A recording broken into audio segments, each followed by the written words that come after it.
Good morning, friends, and welcome to this regional webinar on racism, xenophobia, and discrimination in the European context. This is the sixth regional webinar on racial justice issue that we've been organizing at the World Council of Churches since August, and this time it will be focusing on the European context. And the webinar is part of the WCC Pilgrimage of Justice and Peace thematic focus on racial justice. Ms. Melisande Schifter, CCIA Commissioner and Project Lead for Inclusive Business at the Center for New Economy and Society at the World Economic Forum, will be moderating the webinar. Melisande. Thank you very much for the introduction, Sekma, and warm welcome to all our participants to this webinar. I have the honor to guide us through a conversation today on racism, xenophobia, and discrimination, specifically in the European context, something that has become much more relevant today, especially the rise of nationalism across the European continent has really fueled some new and unacceptable behavior that resulted more and more in discrimination, harassment, and violence.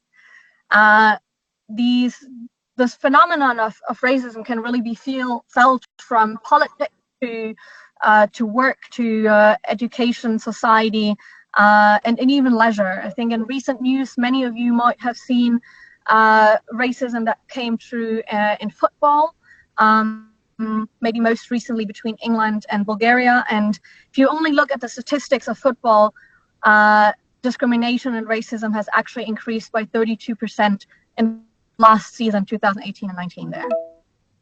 If we look at the European context, we have, it's hard to estimate because measurements and data is difficult in this field, but there's an estimation of around a minimum 50 million people who come from ethnic minorities in Europe. So we're talking about 10% of the European population.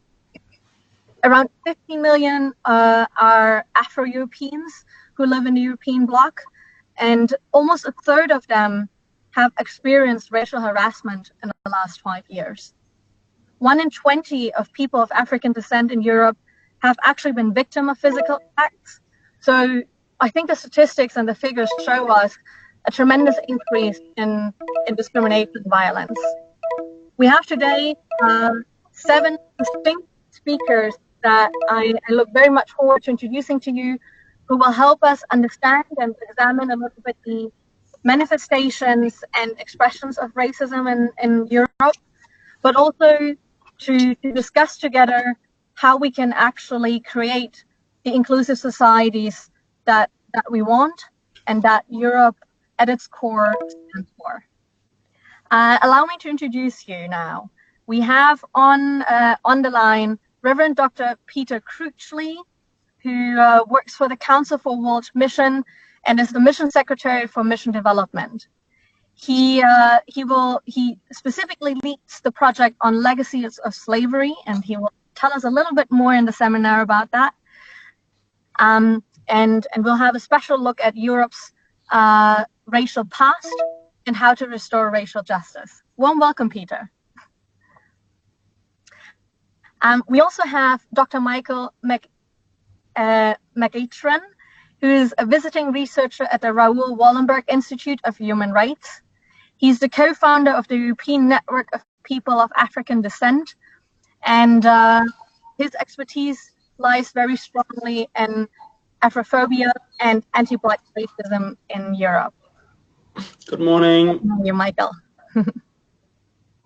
We also have on the line Ms. Giulia Gori, who is the project officer for the Federation of Protestant Churches in Italy, and specifically leads also the Humanitarian Corridors program, which we will hear about more later. She will help us to contribute to the discussion on racism and xenophobia, especially against migrants and refugees. Hello, Giulia. We also have on the line Radha Goviel, who is the Senior Legal Officer at UNHCR in the Division of International Protection. She has worked multiple years on nationality and statelessness, and will help us understand how the deprivation of nationality can lead to further marginalization of minority groups. This is maybe also specifically important today, as today marks the launch of the UNHCR I Belong campaign for stateless people. Hello, Radha. Hello, good morning. We have the honor to have Bishop Sophie Peterson on the line. She is the Bishop of Greenland and also a member of the World Council of Churches Central Committee. And she will be able to help us understand more racism and xenophobia against the indigenous people in Europe, which is around 100,000 people on the continent. Hello, Bishop Sophie. Hello, good morning. Professor Anthony is on the line, who is the Secretary for Europe of the Council for World Mission and also an extraordinary professor of theological ethics at the University of South Africa. He has most recently published a book on theologizing Brexit and will help us understand the impact of Brexit on minority groups, such as the recent case of the Windrush generation. Good morning, Anthony. Yes, good morning.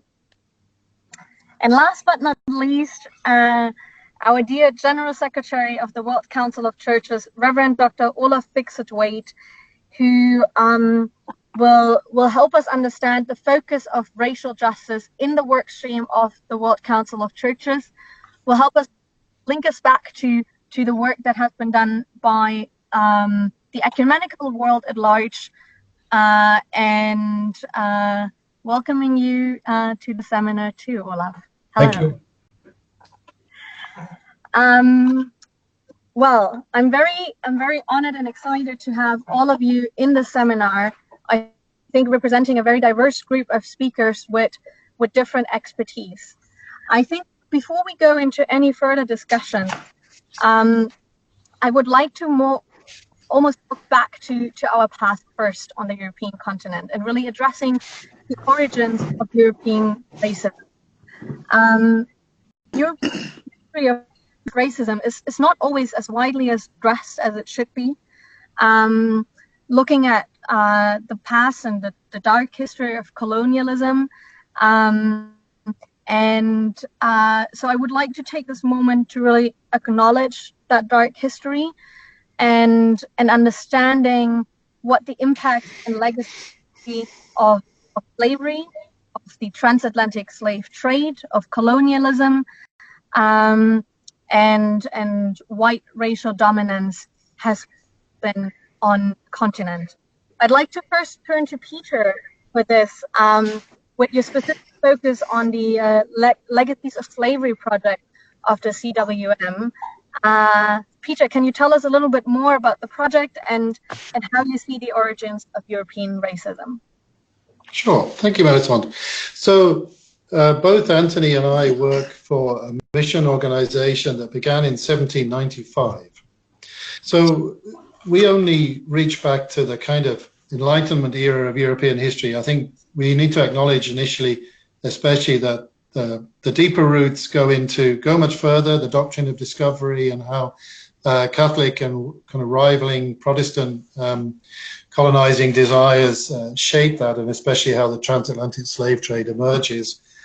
But I think I would talk a little bit, if I may, Melisande, just about our own organization and its own particular roots. So we begin in 1795, before the slave trade and enslavement was abolished. We come into being shortly after, the French Revolution, the American War of Independence, all of those things, all that kind of radical era of the late 18th century. And we're a product of the 18th century, pious revolution vision, that we are going to convert the world to Jesus, but we're not going to cause any trouble. And we're not going to change anything. And we see in our materials when we began to wonder, what is a mission organization that reaches back before slavery was abolished? What are the legacies of our life and our history. And really, in short, let me say, we discover that racism, like our own organization, is a product of white colonialism. It's a product of white Christianity. It's a product of white capitalism, and it's a product of white class anxiety. And all of these things have emerged in our materials in different ways as we see the kind of apparent idealistic yearnings to bring the liberation that missionaries saw in Jesus. But really we're imposing a construction on the world that was oppressive, discriminatory, violent, and abusive. So we've been working on this in a number of ways, Melissa, looking at the different regions of our organization, Europe, Africa, Caribbean. We also introduced conversations in the US where we don't have a history, but wanted to hear that, both to hear about the historic context of enslavement in those places and how those legacies have played out in the experience of continuing economic exploitation, Afrophobia, violence, and white supremacism, which masquerades as Christian supremacism. So maybe that, I know, Melisande, perhaps that's enough to give a flavor of the kind of work Anthony and I have been doing over the last 2 years. Come back to me. Thank you, Peter. Anthony, may I encourage you to jump in if you want on building on what Peter said, also that you're from the same organization, but also with your specific focus and maybe also helping us understand the construction of whiteness in Europe and how that influences where we are today. Yes, certainly, yeah. I think one of the things that Peter touches upon is that that CWM had its foundation in 1795 in London, and I think that's really right at the point when the notions of particularly English exceptionalism, Englishness and Britishness gets kind of slipped together. They're technically different things, but because English is a dominant part of the collection of identities that make up Greater Britain or the United Kingdom, that oftentimes, like, we see the two as being synonymous, but actually they're not technically. But I think the significance of whiteness, I think, in Europe, I think goes right back to the Holy Roman Empire and Charlemagne. And that sense of Europe having this bounded identity. It wouldn't have called itself white until it began to discover the other, particularly in North Africa through the Moors. And it's important to remember that one of the things that Europe has done is done a very good job of trying to pretend that there has never been a significant black presence in Europe. Actually, like the Moors were in Spain for several hundred years.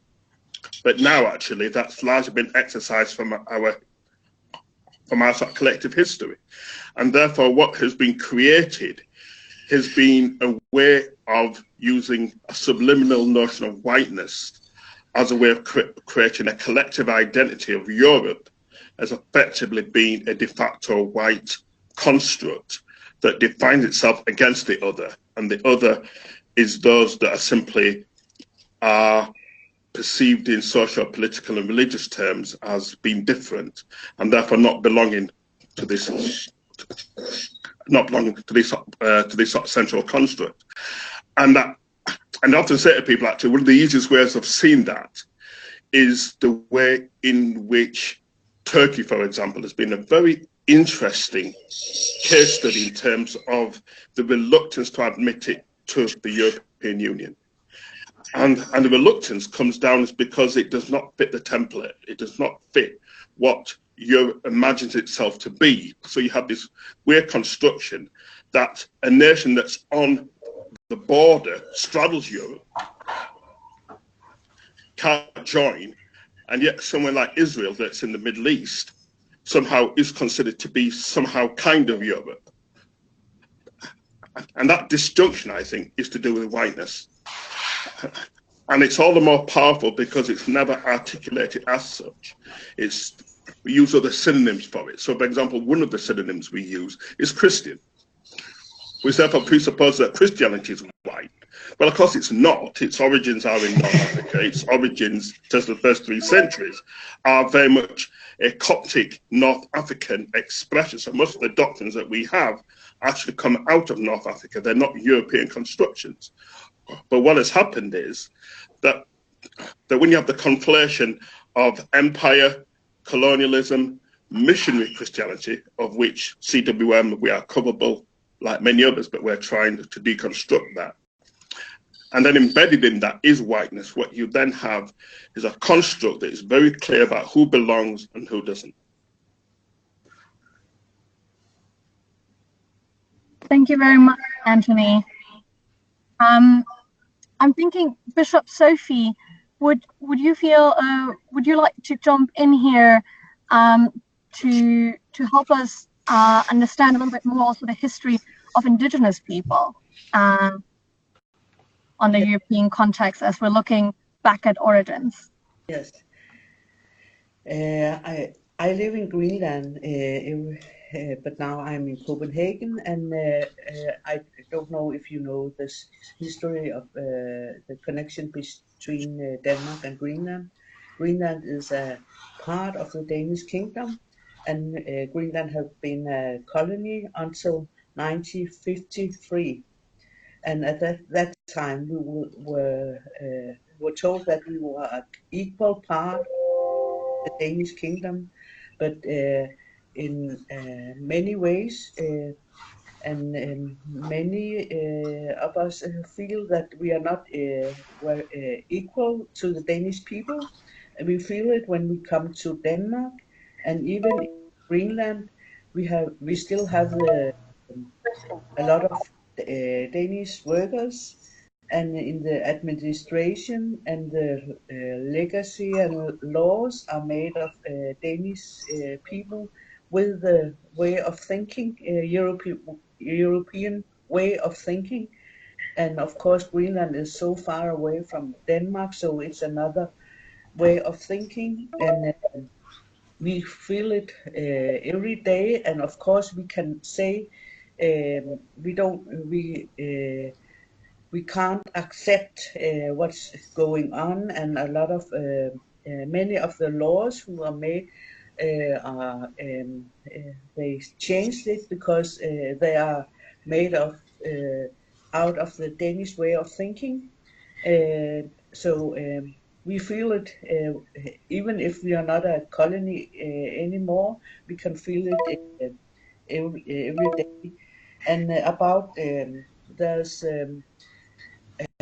growing nationalism in Greenland. It has been maybe since about 50 years, and of course a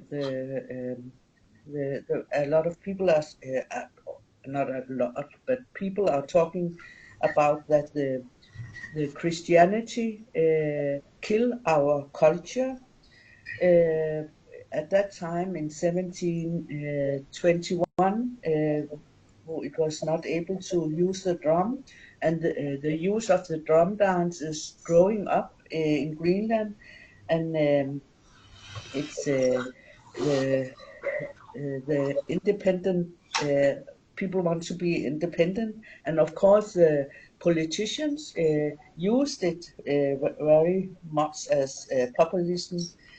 And in Greenland we have of course it's not only the white people who discriminate us, and I can say that my people also discriminate white people. I don't know if it's because we have been pressed from the whites, from the Danes.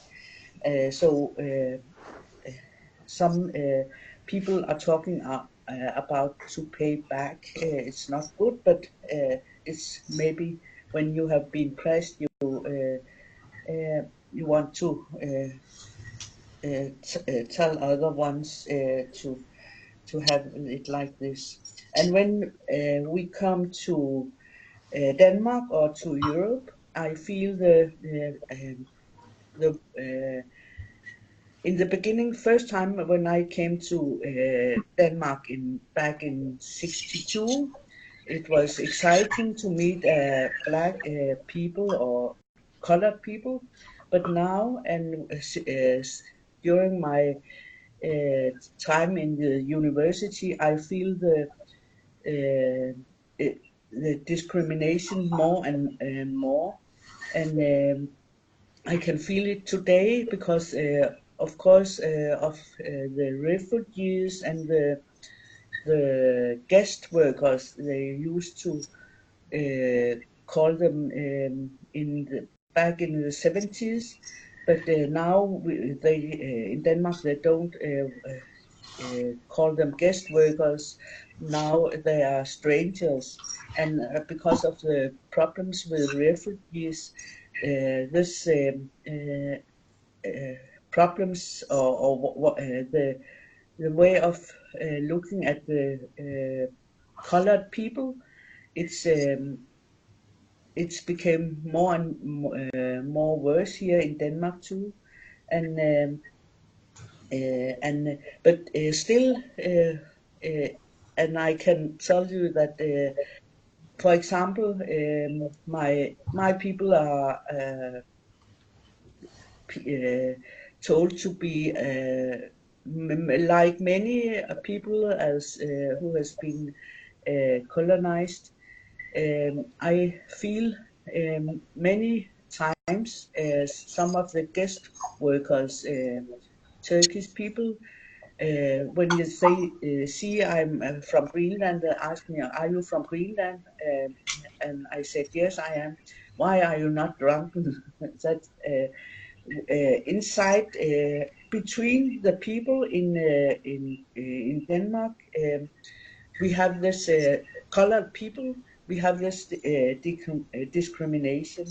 But I feel in the last time you have heard about the position in the Arctic. Greenland has a very important strategy, both military and other between the US and Chinese people and Russia. So you heard about Trump want to buy Greenland. So now I can feel about it in Denmark when I'm here. People are very interested in have close connection to my people because of the position of Greenland in the world near the North Pole, but not me as a human being. So it's double, and it's I think it's the same with the other indigenous peoples in Arctic. We have this position, even if we meet the racism in where we are living and when we are out somewhere in Europe too.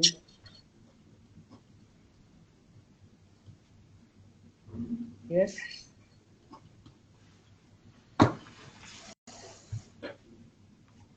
You hear me?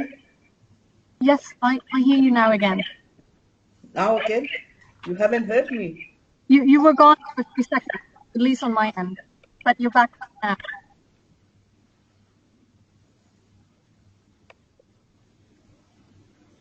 Please continue. I think we can hear you now. You were just gone for a few seconds. I think she just finished.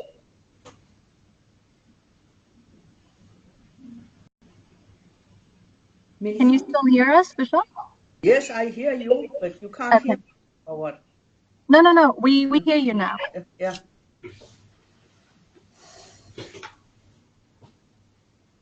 But I have I speak in. I said a lot.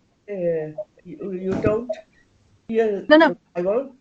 It's all good now. No, Thank you. Yeah. We were able to hear you the whole time. I also saw you raising your hand. Yeah, I just wanted to come again at some of the conversation. In our process, we have had white people say to us, you know, that was the past, you know, and we don't think like that anymore. And we, you know, they didn't know any better. So, and this is why the Legacies project has been very important, actually, because it has exposed the history that white people and white society has wanted to forget, and has actively found ways, as you know, as Anthony has suggested, to hide it, you know, and make it so no, we were all Wilberforce, you know, we were all abolitionists, especially we the British, you know. It's like we abolished the slave trade. Good, you know. And actually, some of our work, I think, has been about trying to confront, you know, the truth of our past, and see how it's, of course, how it is flowering in our present, in the way that legacies do, but also to acknowledge actually the lying, the deceit that went on in the midst of our supposed sacred theology. So we don't have it in our organization, but you can find, some of you will know it, I'm sure. It's called the Slave Bible. It's in the Smithsonian. And it was produced by the British West Indian Slavery Missionary Society. It's actually an Anglican missionary society, contemporary to ours. And they removed 80% of the Bible. This is Bibles that were meant to be read by enslaved people. And so they decided, you know what, we cannot give them the book of Exodus. And, you know, we cannot give them most of the Psalms, you know, and we cannot give, you know, Jesus, we have to do something about this. So they cut out 80% of the text. And when you see this, you realize that this is intentional, deliberate, and there's an ideology that's masking this as a kind of holy spirituality. And I mean, even in our own organization, I mentioned a while ago about these intersections of colonialism, Christianity, capitalism, and class. So the treasurer of the London Missionary Society received compensation because he owned a plantation in Jamaica. So after emancipation, a lot of British people received money as compensation for having to release the enslaved people who had worked their plantations for generations. And he received in excess of £600,000 by 2018 standards, you know. And he was made to resign because he actually went to testify to the British parliamentary select committee that was exploring the question of abolition. And they asked him this question. If you don't mind, may I just read this? The select committee asked William Hankey, his name is, has the result of your experience as treasurer of the London Missionary Society led you to the conclusion from the progress of civilization among the slaves that when instructed they have become more obedient and more tranquil? And they were assuming that by Christianizing enslaved people, they would become pious, biddable, they would not be difficult for their masters, they would accept their enslavement and look forward to their release through Jesus into heaven. But Hankey adds another interesting dimension. He responds to this question and says, quite so, I believe their value, even in the market. Just hear that word, even in the market, the slave market, right, has risen in proportion as they've been so instructed. We have had instances of that. The slave has been regarded as more valuable in consequence of us being instructed by the missionaries of our own and other societies. And this moment causes a bit of an outcry, actually. And William Hankey is made to resign as treasurer of the London Missionary Society.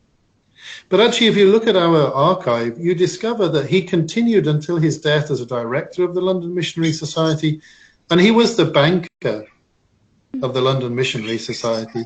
And so he continued to receive funds on behalf of the, you know, from congregations and chapels to, you know, bankroll this missionary vision, in which he had implicated himself, you know, in these classic ways: colonialism, Christianity, capitalism, class, through this kind of prism of white superiority. We see it in materials around children. So we were very excited, enthusiastic producers of materials for children, songs, writings, pictures, all this kind of thing, which tell these children, give thanks that you were born of Christian race. So this is, like Anthony is saying, this conflation of white supremacy and Christian supremacy is peddled by my foreparents, people in my organization, in my office. And so this is a history that needs to be told to white people, but also by white people. Thank you, Peter. As we're touching now more and more on the role of Christianity in theology as well, Olav, may I turn to you as a pastor yourself, and the General Secretary of the World Council of Churches, how you see the role of theology here as well, and yeah. Okay, yeah, thank you. I think we have already heard a lot that raises a lot of theological questions and issues for all of us. If I may speak then from a World Council of Churches perspective, the program to combat racism that was established particularly in the 70s and worked hardly also in the 80s and 90s was focused very much on the situation in South Africa, combating apartheid. And in that way, it became also actually quite European. In a way, it was fighting against European theology in South Africa. But it became quite on a distance, in a way, to the European history in Europe. I think it had a lot of effects on the churches also in Europe, in the sense of learning how theology could develop, even to this kind of theology and ideology. But on the other hand, Europe had been brought to a disaster already 25 years before, partly also because an ideology of racism could lead to war, but also to genocide in Europe. So I mean, these questions about racism and theology are more close to us as Europeans than we might think of. In addition, of course, now we hear these stories about how the missionary societies, their representatives, and the whole enterprise has also a story by itself. I think we come also to a time now when we sense that in many of the European countries, not only the old imperial countries, and let me also say there are some differences here in between the European countries. Norway was also colonized by Denmark until 1814, but on the other hand, it is part of the common European reality in which we live today, that we see, I would say, a kind of an unfinished theological discourse and discussion about what does actually racism mean. After the Second World War, it was a kind of, I would say, abandoning of racist theories, and scientists have also helped us to say that this is a genetical myth. But racism as a social reality, also as a kind of hidden or open ideology, and all this still exists as significant parts of our European countries and cultures. And I think what we now try to do also as a World Council of Churches, together with European churches, but also in a wider circle, is to learn how do we analyze this, how do we understand this better. And in that sense, for example, what is now done in North America is a very important contribution to to also analyzing, I would say, the original sin of Europe. When it is said that white supremacy is the original sin of North America, well, then it is the original sin of Europe as well. And Europeans have to become part of this discussion in a new way. The other theological issue here, which we run into in different ways, is how is this also a matter of interreligious relations or lack of interreligious relations? We have already been, aware of, since the beginning of the World Council of Churches life, that our relationship to Jews is a part of our history and about our responsibility and tragedy. But the last decades, the reality of living together with Muslims in our own societies have raised new questions. And unfortunately, and this is part of the problem we face now, that racism come back through that reality of having another religion present, also in obviously every country of Europe, and it become interactive again with an unsolved reality or relationship to our own white colonial racist history. We don't want them here. And then them are often labeled Muslims, but there is a lot more into it. You asked about the relationship to our theological reflections. I think, if we also ask ourselves, how do we go ahead? How do we address these issues? I think there's a huge challenge related to education and formation, and learning about what are you actually into. That fact that racism biologically is not true is not enough. You have to go much deeper into how also it's not only about legal issues, as it was in South Africa, it was about legislation, but it is about attitudes, it's about policies, it's about structures, it's about many ways of acting as a culture and as local societies and as churches. The other comment I would like to make on this point was being part of the National Council of Churches in the US event recently marking the 400 years of slavery in Virginia, representing the WCC. It was also a strong moment of the whole fellowship. It's not only for the North Americans to mark this. This is part of our global church reality. And therefore it's also part of our solidarity, must be, but also of our learning. And one of the speakers at this event was a younger historian, Ibrahim X. Xendi, who has published a book, How to be an Anti-Racist. And he drives his point clearly into all sectors of life, public life, but also personal and family life and everything.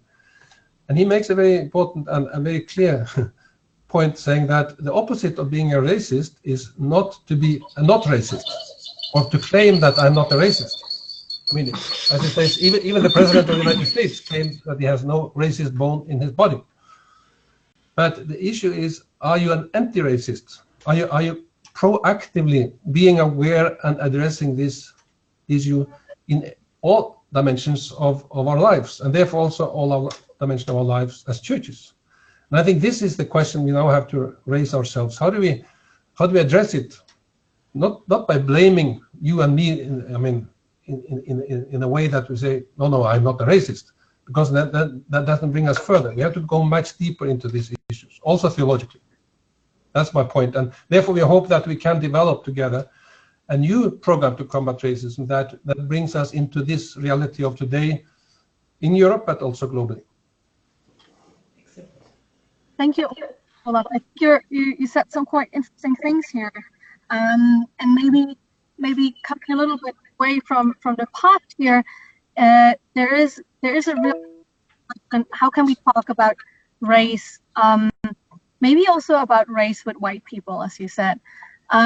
Michael, may I turn to you to understand that a little bit better, of where Well, xenophobia is manifesting itself now in Europe, and how we can, first seek a dialogue here, but also action. All right. Yes. Thanks a lot, Melisande.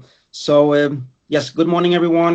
And yes, before I speak a little bit, I just want to say that I think it's a pity that so many men talking and so few women. But so let me go back to what build on what Olav just said about Ibram Kendi's wonderful book on being an anti-racist as opposed to being non-racist. This is a very critical point, and this is also critical to how we understand racism. The term Afrophobia, which is a useful term for anti-Black racism, is also an potentially misleading term in that it over-psychologizes the phenomena of racism and reduces it to individual irrational fears and beliefs and this sort of thing. Now, what we know from studying issues of discrimination in Europe, that racism, as it expresses itself, is much more broader than that, and it is, as several people already have pointed out, it is a part of the fabric of the very constitution and identity of Europe as a region, and in terms of patterns of discrimination on, for instance, the job market, hate crimes, as someone already mentioned, and pretty much every major area of society and across Europe, in every country, what we find is that so-called people of color or people of a non-European descent or with a non-European background, be they first, second, or so-called third generation immigrants or with a third generation immigrant background, experience most discrimination in Europe. So, and among this group of, broadly speaking, people of color, people of African descent and Roma are among the two most discriminated against groups across Europe.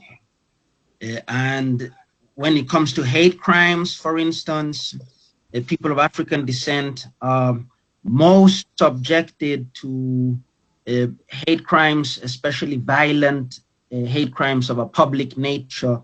This is true of Sweden too, where I am based.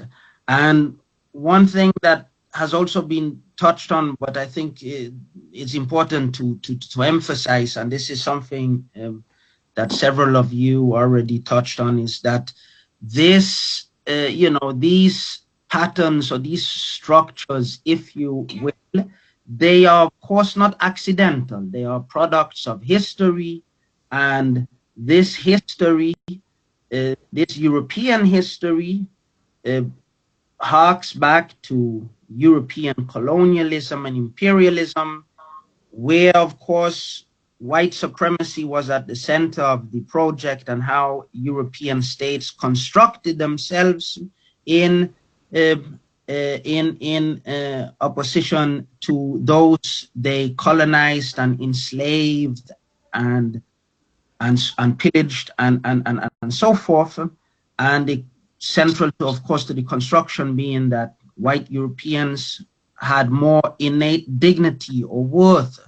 They were entitled to equal rights, whereas the colonized and enslaved and so forth were not at the same level.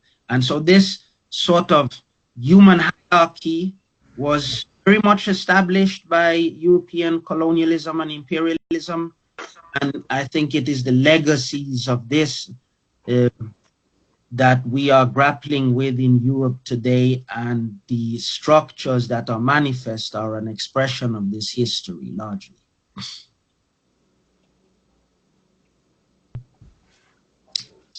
I can't hear you, sorry. Thank you. I was actually muted. I was saying thank you, and wanted to turn to you, Radha, as we've spoken a lot about race, and I'd like to understand a little bit more the importance of nationality. And since you work on statelessness, could you help us understand a little bit where statelessness comes into play here, and how this can be used to discriminate and further marginalized minority groups as well? Certainly, thank you, and thank you to all the other speakers. There's sort of certain points that I'd like to pick up on in talking a little bit about nationality and statelessness and the role that that has to play in the European context when you're talking about issues such as xenophobia and racism. And, you know, just touching on the history, it's I work as a lawyer at UNHCR, the UN Refugee Agency, which also has a mandate to address issues of statelessness. Statelessness being the condition of being without a nationality or not recognized as a national of any country. And indeed, the origins of the legal definition of a stateless person also find their root in European history, in the history of World War II. And just in the same way that the modern day definition of a refugee has come out of World War II and the discrimination and disenfranchisement faced by the Jewish people, but not just Jewish people, also other minority groups and marginalized groups, including the so-called gypsies at the time, we see that racism and xenophobia and white supremacy and the impacts of white supremacy have been the driving impulse for the creation of international law's response to racism that has been very much in the European context. And so what we do find now is that on the issue of statelessness, an issue that remains quite hidden because stateless people understandably are nervous to come forth and declare that they are people who do not have a nationality because of the ramifications they face. We find that around the world we have 3.9 million known stateless people. The true number is much, much higher than that, which includes more than 50,000 people in Europe itself. And when you look at who those 50,000 people are, it goes back to the point that Michael was making, that they are still comprised of the most discriminated groups, including the Roma. And this is not just as a consequence of the legacy of World War II. We've seen other historical events, including, for example, the collapse of the former Czechoslovakia, the collapse of the former USSR, and the collapse of the former Yugoslavia, as having the greatest impact on some of these groups when it comes to their nationality.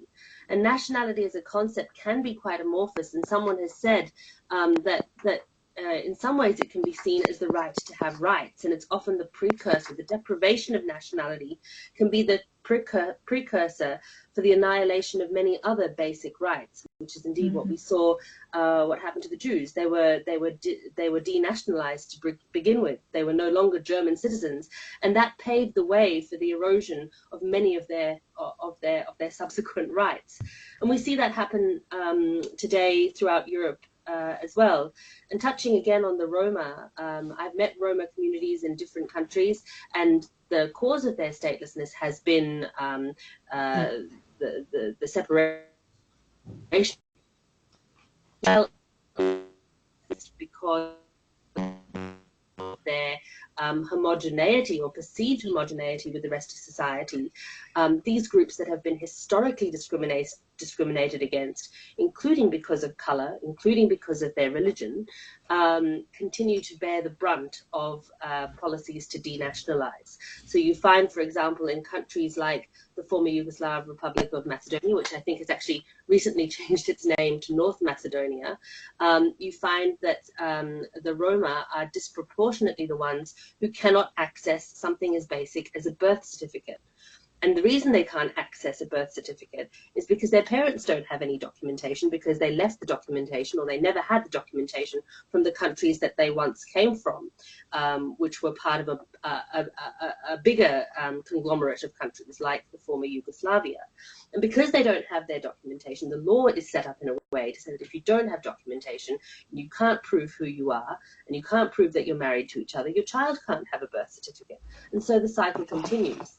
And if you don't have a birth certificate, which has two very important elements in it, one is who your parents are and where you were born, two elements that you need legally to prove that you're a national or entitled to a nationality of a particular country, you end up in this vicious cycle of statelessness or risk of statelessness. And if you don't have the nationality, you can't go to public school, you can't access public health care, you can't hold a legal job, and the cycle continues. And you see a very modern day manifestation of the historical impacts of racism and xenophobia continuing.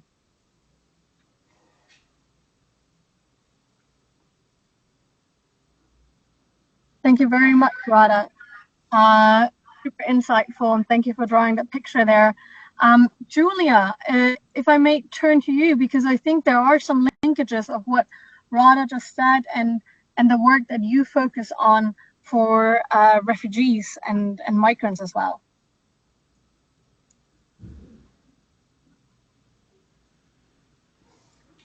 Julia, can you hear us? We can hear you, Julia.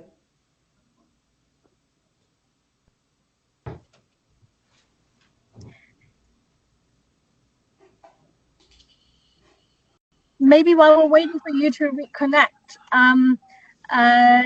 maybe I can turn to Anthony in the meantime to build on what Radha was saying, and also specifically your work that looks at Brexit and new policies in the UK. I think what Radha was just saying about the deprivation of nationality links maybe strongly to the case last year on the Windrush generation as well. And maybe also what we can expect with Brexit coming up, and with generally what is referred to as the hostile environment policies in the UK. Yes, certainly, yeah. I think one of the things that I think links a lot of what has been said thus far in terms of the discourse is this question of a sense of exceptionalism. That I think that one of the things that goes, I think is concomitant with whiteness, is this sense of being exceptional. So that this is this sense that there's a sense of privilege and entitlement that goes with a particular construct of identity that therefore delimits belonging and acceptability to some and others as being the other and being transgressive. And that is very much linked to nationality. So within the British context, that due to empire, in 1948, Britain passed a Nationality Act that said all people who were part of the empire had the right to come to the so-called mother country to reside by virtue of being British. And so my parents were part of approximately 2 million people who travelled from the Caribbean with encouragement from the British government, sometimes even with subsidised travel, in order to come and to work in the public sector, to work in heavy industry, basically doing the menial, underpaid jobs that white people in Britain did not want to do. And so Britain created effectively a imported underclass. It's what scholars sometimes call the empire coming back. So the empire was once without. Empire was in parts of the world where British missionary, colonial and capital expansion had helped to create the empire without. And then due to shortage of labour, the empire was invited to come back home. And although they came as British subjects on passports, I've seen my parents' old passport, they came with the old blue British passport. And they came in 1957 because Jamaica did not become independent until 1962. I think what, and this builds on the previous speaker, is that although there was this common heritage of being British nationals, nationality has always been very carefully coded to authentically belong amongst white people. And therefore, what one has, even 70 odd years after this influx of people coming from the Caribbean as British subjects, is that our presence is still being contested. And therefore, what one hears oftentimes, just a very, very quick example, and Peter would have heard other people like myself say this. So, even a few weeks ago, I was given a talk about my book, and I turned and I introduced myself, and the person says, "Oh, so where are you from?" I say, "I'm from Yorkshire." This is a Yorkshire accent. "I'm from the northern part of England." They say, "Yeah, but like, where are you really from?" And of course, I know what they're getting at, so I therefore decided to complicate it by saying, "Well, actually, I live in Birmingham. Well, I've lived for the last 35 years. "Yes, but where are you really from?" they say. And basically what they're trying to say is that basically we want for you to locate yourself in terms of your origins, because that therefore brings into our mind a question about your authenticity, about being British. Britishness still gets linked to whiteness, which is why after such a long period of these individuals working hard, often underpaid, often do it in a very self-sacrificial kind of way, you still end up then with people being deported due to both, I think, a mixture of complicity and incompetence. I think incompetence in terms of the Home Office losing people's records. I think there's also a very clear sense of this hostile climate for immigration. It's predicated upon every poll that's been taken in the country around attitudes to immigration. White British people consistently say that there are too many people who are not white in the country. And therefore, what constitutes good race relations is always predicated on having less people in the country and built upon a myth that says that Britain is essentially a country of whiteness, predicated upon whiteness, and authentic belonging is whiteness. There's a famous book written by Paul Gilroy, one of our most distinguished sociologists and cultural theorists. And the book came out in 1982, and Gilroy says, and the title of the book is "There Ain't No Black in the Union Jack." Ain't no black in the Union Jack. And what Gilroy was saying was, back in 82, was that for many British people, authentic belonging is still linked clearly to the construct of whiteness. And therefore, those people who are not white, irrespective of how long you have been there, and in my case, I was born and brought up in Britain. I've got a British passport, this is a British accent, I've never lived anyplace else, and I pay my taxes here. Oh, and incidentally, I suppose we talk about paying taxes, that Peter mentioned before that in 1838, the British state paid slave owners £20 million in 1838 money in order for them to free their enslaved Africans. What has been one of the scandals that has only just recently come to light is that Britain, in order to pay that 20 million, which was equivalent of 40% of the GDP in 1838, that they had to take out loans in order to pay that money out. And that loan has been repaid through taxation and was only paid off in 2015. So that means that my taxes as a descendant of enslaved Africans has been used to pay off the money that was paid to the people who held my ancestors in bondage in the first place. That's the scandal of our existence in Britain that is then compounded by us then being deported because we're not white. Thank you, Anthony. I see Rana sent me just before we go into that, trying to give Julia another chance to jump in here if she's connected now, to maybe help make that linkage to the role of migration, and especially maybe also the refugee crisis that has led to certain narratives on the continent. Julia, can you hear us right now, and are you able to speak?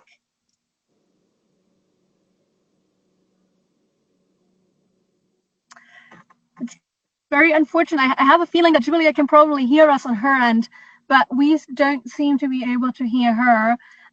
So Radha, maybe, or Sakma, I see you raising your hand.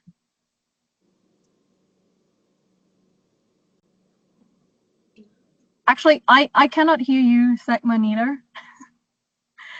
Can you hear me now? Yes. Yeah. Yeah. Julia, can you send me your phone number in the chat room, please? Thank you. Okay, while we're solving the modern technology challenges, Radha, help us bring some light in here. I think you wanted to jump in on what Anthony said. Yeah, I just wanted to sort of pick up on something very interesting that Anthony sort of raised in giving that very interesting history, and perhaps this is a bit of a controversial example, but I think it's interesting to see how Europe, and perhaps particularly the UK, treats what I call the bad white person versus the bad black person. And this is an interesting case when you look at issues of deprivation of nationality for what many would say would be a legitimate reason, and that would be alleged terrorism offences. Now, under international law, one's nationality should not be taken away if one would end up stateless, because obviously the condition of being stateless is terrible and means that, you know, some of your most basic human rights are denied.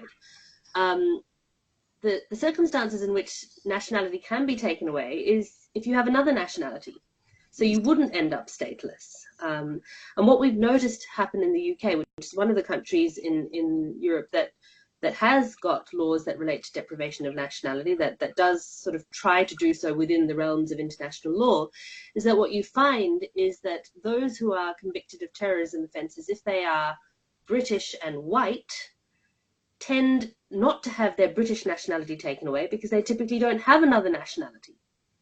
But those who do have their British nationality taken away tend to be those who have come from other countries, typically in Africa or the Middle East. Now, these people may have been born or bred entirely in the UK. They have an accent as strong as Anthony's. They wouldn't be able to speak Arabic. They have never touched foot in Egypt or Tunisia or Algeria, the places where their ancestors came from. Yet, the law allows them to be stripped of the nationality that reframes their identity, that establishes all their connections, and allows them to be stripped of that nationality and deported to a country with which they have no connection and in which they are very unlikely to survive, let alone enjoy any of their due process rights. So I think that it's very telling that when you look at the bad white person and the bad black person, in those cases as well, there is preferential treatment given to those who are white. Yeah. Absolutely. And that's a very telling example you give, and thank you for that. I think one of the interesting things about the construction of British Empire and belonging has always been that there's always been a differentiation between the old Commonwealth, and i.e. that's the white settler colonies of Canada and South Africa and Australia and New Zealand, and the new Commonwealth, which is essentially that of the Caribbean, Africa, and the Indian subcontinent. And the way it's like the old Commonwealth has always been understood as being that they're part of a sort of cozy, sort of familial sort of sense of belonging that is not the same as how they have constructed the new Commonwealth, which is on the basis of people who are other. Now, all of us are part of the Commonwealth, but there is belonging, there's belonging. And the classic example I often give when I talk to students is the example of Zola Budd back in the 1980s. Obviously, this example does not work on anyone who's under 35 years old. Like, they look at you and think, duh. But for those of us who are slightly older, Zola Budd was a white South African runner, very talented runner. In the days when South Africa was banned, largely thanks to the efforts of the WCC to make South Africa a pariah state, she was not allowed to compete in world athletics. There was a story on our evening news of Zola Budd and her plight. And then there was a campaign largely pushed by the tabloids to say, well, why don't we give her British citizenship, make her British so she can run for Britain? in the Olympics, given that she's such a talented runner. And Margaret Thatcher intervened personally, and her nationality was affected in 6 weeks. 6 weeks she became British. But of course, what aided it was one of the changes, and I can't remember which one, but like, there was a Nationality Act that has since been, well, several Nationality Acts have been sort of trying to revise a 1948 open door policy that said anyone could come. So essentially Britain has been trying to backtrack on that ever since. And one of the provisions was, if you have one grandparent that was born in Britain, then you could get immediate entry into the country. Now think about that. Who are the people who are likely in the Commonwealth to have one grandparent born in Britain? That's the old Commonwealth. Canada, South Africa, Australia, New Zealand. Those are the people who are likely to have one white grandparent. But it doesn't say white in the Act, but of course actually all of us know that what's embedded in it is a form of subliminal whiteness that says that if you have a grandparent who was born here, then of course like you really are one of us. But of course, if you're a descendant of enslaved Africans and you live in Jamaica or Barbados or St. Kitts or Nevis, or if you're someone from sub-Saharan Africa, and you were made part of the British Empire probably through the Treaty of Berlin, you're not going to have a grandparent that was born in Britain. Therefore, you can't get fast-tracked. And so it's interesting how, as you say, that within our legal frameworks, even though it never explicitly says we want to give preferential entitlement to white people, that's how the acts are framed in order to let some people in and to keep some people out. And in addition to them being able to deport or take away citizenship from those people who are also born in this country. Sorry, can you hear me now? Yes. Oh, okay, so sorry if I interrupted you, just to check my... Okay. I mean, I saw Olav's hand as well, probably building on what Radha and Anthony just said. So maybe Olav, if you want to comment first, and then we'll turn to you, Julia, to understand a little bit more about migrants and refugees. Yes, as you can hear me now, and I'm very sorry for the issue. Well, obviously in Italy, migrants and refugees face a specific discrimination. But we have to consider we are a country still recovering from the effects of the economic and social crisis that began in 2008. And xenophobia and racism seem to be convincing political responses to a crisis of significance that many Western countries have experienced. And in Italian right-wing use rhetoric on immigration, and it's not limited to criticism of the immigration and asylum policies adopted at national level and European level, but they have become a sort of, how to call it, a sort of project of political alternative. So in short, the rhetoric of contemporary nationalist and populist right-wing parties in Italy seem to offer an answer to Western societies, or to Italy specifically, to their identity fears. So racism and xenophobia are widely used in Italy to reconstruct a new national identity. And to counter this trend, it's extremely important, obviously, to denounce the hate speech and hate preachers, but it's crucial to analyze in depth the structural socio-economic changes that have occurred in the Italian society, especially in urban suburbs and provincial areas, and to put in place concrete intervention on inclusion and solidarity and social economic justice. And furthermore, I believe that nowadays racism and discrimination are linked to skin color, to ethnicity, obviously, but also to wealth, to richness. And I believe that investing in educational opportunities, in empowerment actions, in scholarship programs is essential to help minorities and migrants specifically to reach empowerment and inclusion and representation. And also, according to my experience, we also have to remember that racism is something somehow innate and natural. I mean, being, how to say, reject unknown, is being scared by unknown is part of a sort of self-mechanism, and it's part of the human being. So, for instance, according to my experience, Syrian refugees, when I work with Syrian refugees, they have enormous prejudice against Black people, or Africans against Roma people. So it's important to understand the inner reason leading to racist behavior instead of, you know, just stigmatizing, which obviously it's necessary, but we really need to understand why it happens. And being an inner fear for unknown, knowledge is one of the main remedy. So the more, to say, the so-called minorities, the more migrants, more Black people or minorities anyway are active part of the society, the more opportunity to interact and to know each other there are. So again, it's extremely important, at least according to my experience, to invest on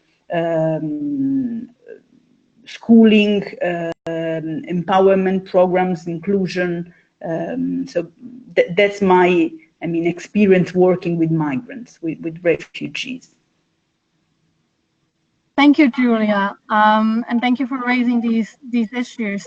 Olav, may I turn to you now, because I think you wanted to initially also respond to something Rada has said.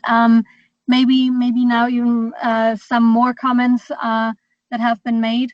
But may I also encourage you to give your response that you wanted to initially give, but maybe also help make a linkage to the conference from last year of the World Council of Churches together with the Vatican on racism and populism. Yeah, well, thank you. I think it's a very educational seminar and webinar so far, and for many of us also to hear more about the history of the British Empire and how it continues in new waves, in new generations, and so forth. So I think that in itself is really worth listening to.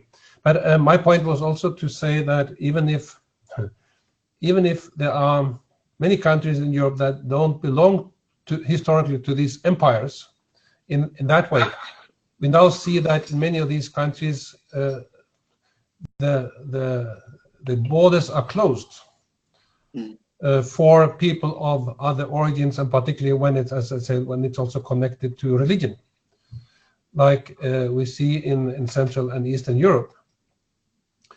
But also in my own country, Norway, we have seen that the worst terror attack in Europe since the Second World War happened by a white young Norwegian in his own country against some young politicians who had opened up for a multicultural and multi-religious society. And we had another attack recently, actually, by another young white man that fortunately was stopped before it became a disaster. But before entering into the mosque, he killed his sister, who was adopted from Asia. So, the racist religion connection is dramatic, and it is dramatic in many of these countries that have not this history that we have in Britain, and maybe also not being aware of how these issues really plays a lot of, I would say, it is undercover. But also now through social media and the modern communication, it is really spreading. So we also hear now that these terrorists from Norway has inspired terrorists in New Zealand and in Sri Lanka and wherever. So we get new realities developed here, also in parts of Europe that were not part of that history. So it's important to learn from it, but also to be aware there are new dimensions developing. The other point I also wanted to make here is that, I mean, as much as we now also have a important and very significant scrutiny and analysis of our European identity related to history and whatever we now bring forward, it is also important to say that Europe has and must have political institutions that really try to address these issues. I mean, we see also the political, I would say, weakness at the moment, that we hope Europe was able to do more as a European continent, and not to defend EU and all its institutions, but to say we need also as churches to make our approach not only to the national governments but also to the regional institutions here, and see how they can work and how they actually do work for this very significant agenda. Excellent. Thank you, Olav. I think that's very good points that you raise, and especially also, showing that this goes beyond the UK and that Europe has to structurally address that. I think we see that in facts like the European Commission also being quite white. So how can you open up these dialogues and form the policies if you don't necessarily always have everyone around the table? We've had, as you said, a very rich discussion so far, and there is a little discussion also popping up in our chat already. So I'd love to give the floor to some of our audience to jump in for a very few minutes with some burning questions. Just to mention already, what I see here in the chat is one almost, I'd say, question of clarification, maybe where we stand today. Of is it actually still okay to refer to people as colored in our day and age? But also asking how we can address structurally racism and how we address it from an intersectionality point of view. Maybe before we go into this, is there anyone else in the audience who would raise one question so we can collect maybe 3 questions together and have them addressed? So I see most of the audience is muted so far. Please make sure to unmute yourself and just jump in here.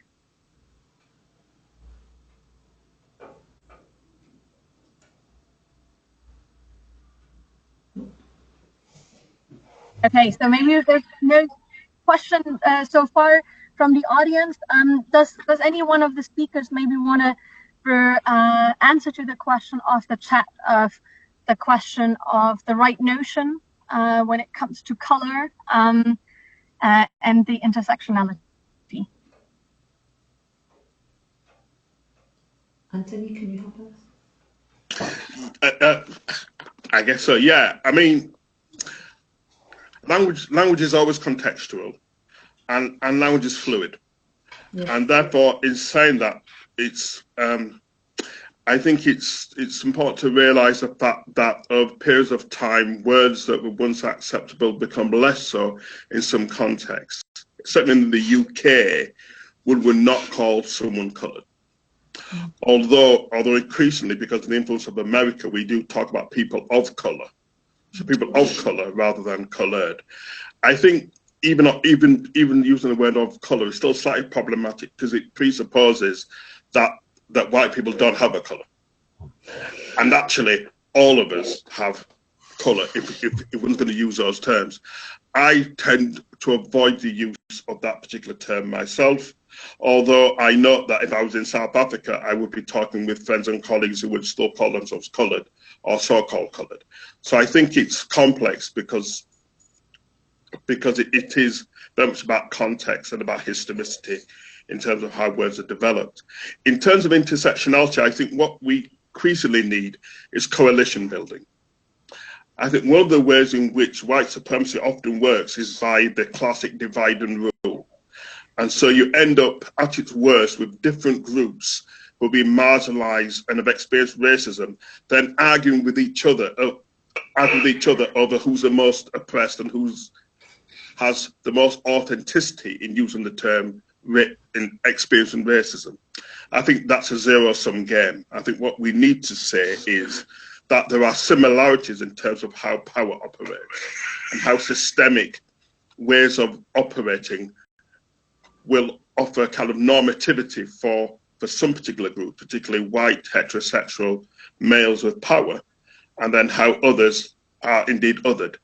And therefore what we need is intersectionality that says that how then do we find ways of being coalition builders?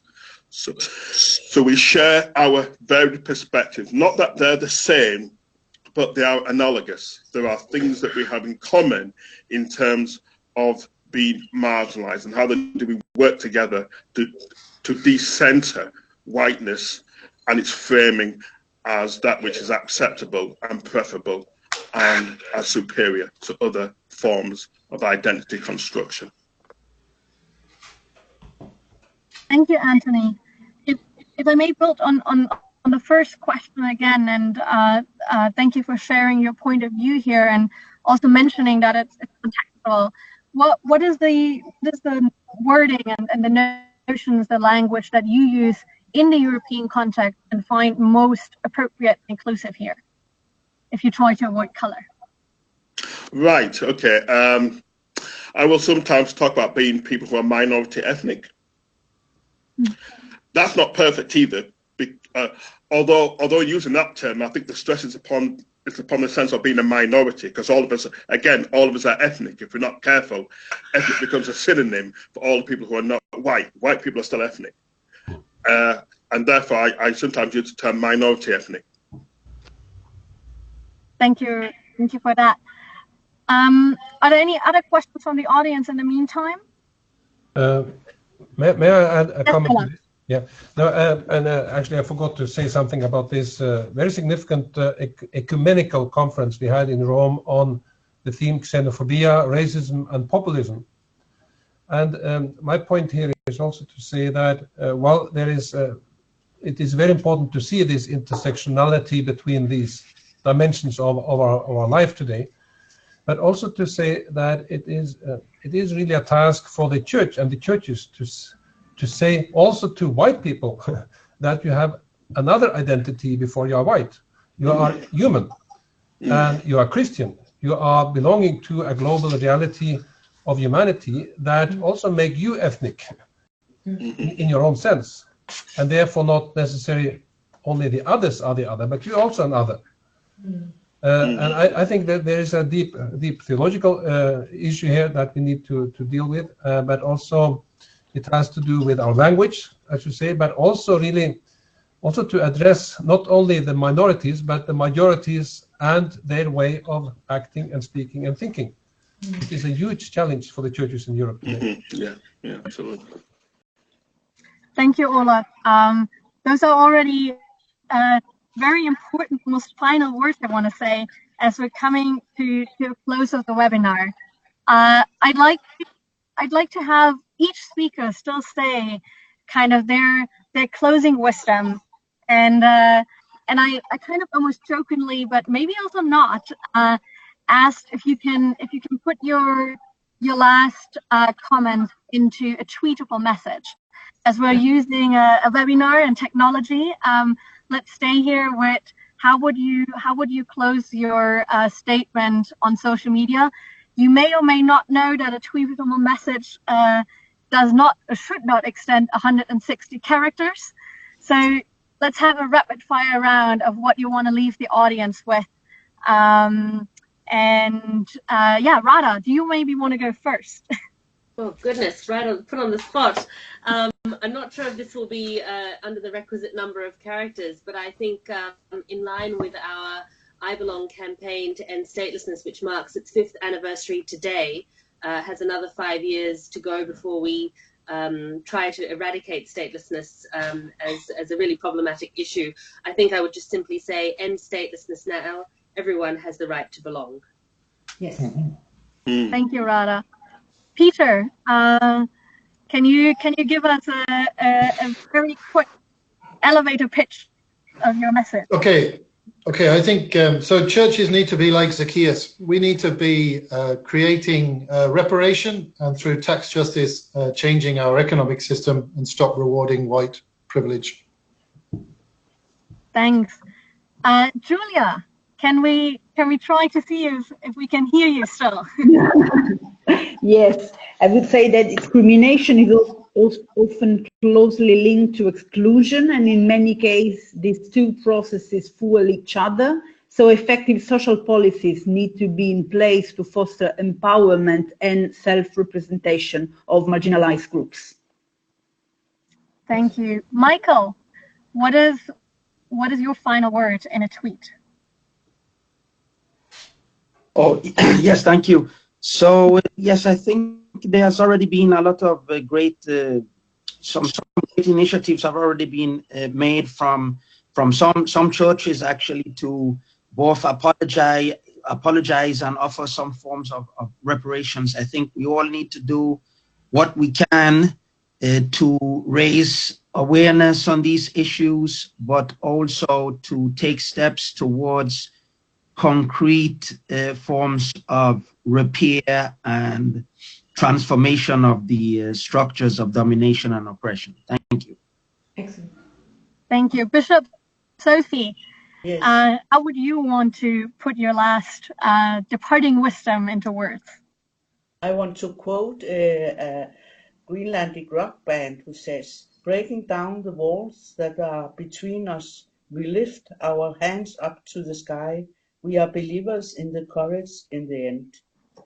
And I want to have this because it's telling a lot that we had a lot of work to do, and but we need to break down the walls between people.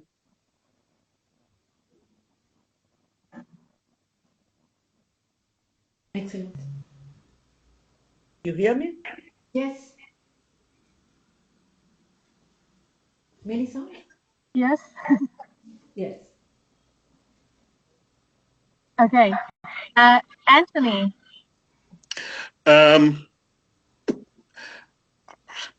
I want to build on something that Olav has just said, and essentially it is this: we need to learn to see each other as human beings, and in doing so, to see God, to see the divine spark in the other. Excellent. Thank you. That's a beautiful closing statement. Olav, I'm turning to you, and I almost give you a little bit of privilege here as to put your tweetable message in, but also actually to give almost a closing remark to help us understand a little bit what the World Council of Churches is going and the vision of its work for racial justice. Well, the vision is expressed in our faith, in the sense, and this could be my tweet, that the churches must show that we all carry God's image. And the webinar has shown that we need to work like this, we need to discuss this, we need to work hard, because racism is a reality in all dimensions of our societies. And this is also what I hope the WCC can develop together with you and the churches, both in Europe and elsewhere, and find new ways to combat racism. Thank you very much, Olav. And yeah, I do want to echo that. I hope that this webinar was a starting point for many of us in our own context to lead these conversations further. But maybe also building on what Anthony was asking for, of building coalitions of all of us coming together. So who knows what this webinar has helped to push forward. Thank you very much to the time of our 7 really distinct and excellent speakers. Thank you to the audience who's joined us today live and maybe later on record. And last but not least, also thank you very much to people who's a little bit in the background but have been so essential in putting this together. I do want to call out SECMA, the program executive at the World Council of Churches, as well as Octavian, if he's still online, who really helped to put this together and initiated the idea of having a cross-continent webinar series, with an idea born at a meeting of the Commission of Churches on International Affairs of the World Council of Churches. So thank you very much, SECMA and Octavian. Thank you very much, Melisande, for your leadership in moderating this conversation. Thank you very much, each of you speakers, for making the time to engage in this discussion. Racism, racial justice is not a comfortable issue, but it's a necessary conversation we need to have because it's a reality that affects the lives of so many. So this is the end of the webinar, and as I mentioned before, we have regional webinars. The next one is in 3 weeks. It will be focusing on the Middle East area, and it will be on November 28th. I'll be in touch with you all in terms of sharing the recording of this webinar. I'd like to thank each and every one of you for your rich and insightful contributions. I have learned a lot as for each of these webinars, because the purpose is to learn from each one of you as experts, but also for other regions to learn about the different manifestation and expression of racism, xenophobia, and racial discrimination in each region. So thank you very much to each one of you. I think a round of applause would be appropriate. And stay tuned for the next webinar. Thank you very much. Thank you. Thank you. Thank you. Bye. Thank you. Thank you, friends.